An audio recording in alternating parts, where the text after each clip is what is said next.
sa oled TS ehk siis spordidirektor, direktor sportiiv.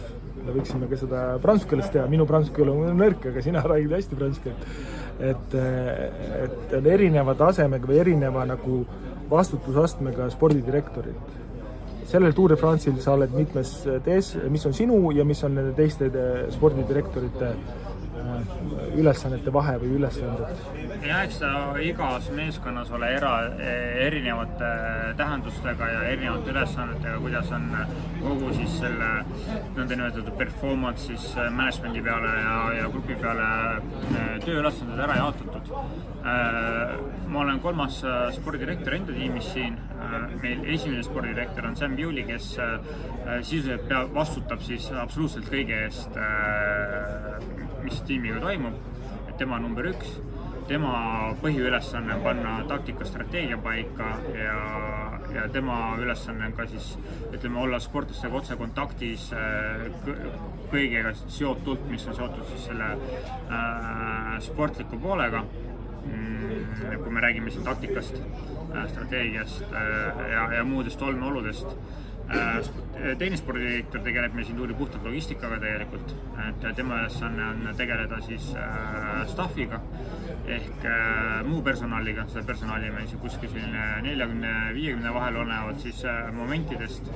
Siin Tour de France'il on 40 inimest ja kogu NSN tiimis on siis 150 kopikatega pluss. Meil oli 88 akreditatsiooni tuurile tiimina. Me olime akrediteeringute mõistes kõige suurem tiim tuuril, aga eks meil tuli ka palju juhatuse ja kontori poole pealt inimesi siia ka pilku peal heitma, kellele siis tehti see akrediteering pluss mõned sponsorid ja potentsiaalsed sponsorid.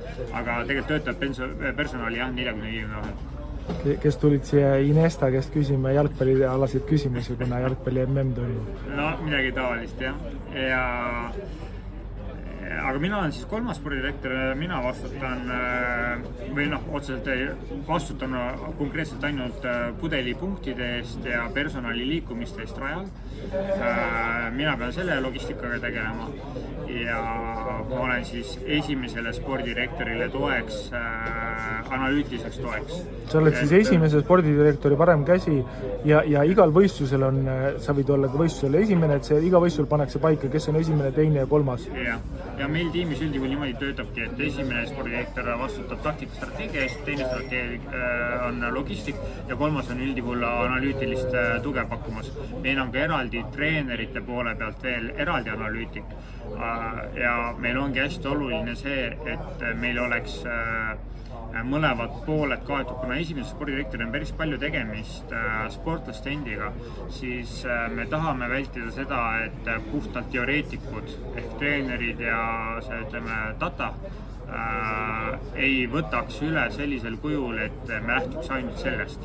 Ja sellepärast olen siis mina kaasas, kes saab sellest analüütilisest poolest samamoodi aru, aga mul on ka see praktiku vaatevinkel. Meil tiimis on veel 2 spordidirektorit samal kujul nagu mina, kes siis käivadki võistlustel kaasas, kui nad ise ei ole esimesed TS-id, käivadki üldjuhul juba kaasas 3. TS-ina ehk analüütikuna, et logistikat teevad meil siis ka teatud spordidirektorid, kes on meil juba paika pandud tegelikult sellisele kujule, et üldjuhul ma nüüd viimasel olengi kas esimene või 3.